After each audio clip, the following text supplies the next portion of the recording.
Terrier Tech. One of these things is not like the others. One of these things doesn't belong. Can you tell which thing is not like the others before I finish my song? Tablet. Welcome back to school, kiddos, and to another Terrier Tech. We're here to talk about e-readers and compare two of the most popular, the Amazon Kindle and the Barnes & Noble Nook. Which, if any, should you pick? The Nook goes for $139, and it's a Wi-Fi only version. And then we have the Kindle, which comes in Wi-Fi and 3G for about the same price right there. But these are very similar devices, aren't they, Courtney? They really are. Both of them are intended for one purpose, and that's just reading. They don't have a lot of extras, they don't have cameras.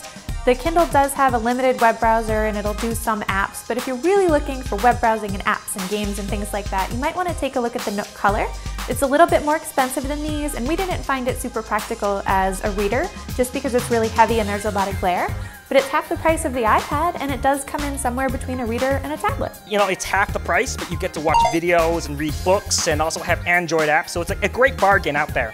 Back to these, I mean, like if we take a look at the Nook and the Kindle, they're both the e-ink technology. They are. They're fantastic. They use actual ink, and it's kind of like the old Etch-a-Sketches you may have played with as a child, where it just kind of moves it around on the screen. So there's no backlight, there's no glare, they're really easy to read in direct sunlight. They both have limited buttons, so it's really easy to operate with one hand even, if you're on the train or something like that. The Nook, for instance, has a touch screen, so it did away with the keyboard as you see with the Kindle. But you know what? I didn't really mind having the keyboard there. No, the keyboard didn't bother me at all. In fact, I actually really liked it. The one downside is that it doesn't have a touch screen. I really would have liked that, but the one on the Nook isn't that sensitive anyway, so I really found myself having to swipe multiple times to get the page to turn. I also got some books from the library, which you can do on the Barnes & Noble Nook since it supports EPUB versions of electronic books, which you can't say with the Kindle, can you?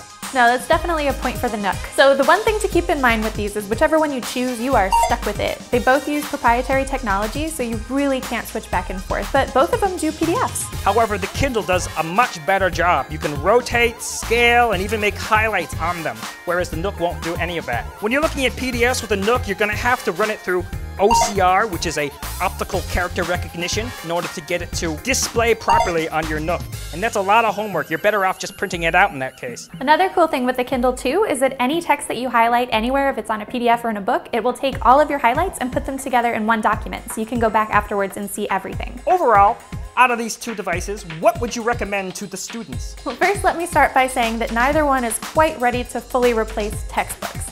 That being said, I would definitely recommend the Kindle for students, only because it really does a great job handling PDFs. Two caveats though. If you are in the sciences, you might not want to buy either of these just because they don't handle graphics that well, and don't buy these to save money. Right now, the ebook versions of textbooks and the real version costs are not that different to make you want to switch over, but maybe one day it will be. So that's it for Terrier Tech. See you next time.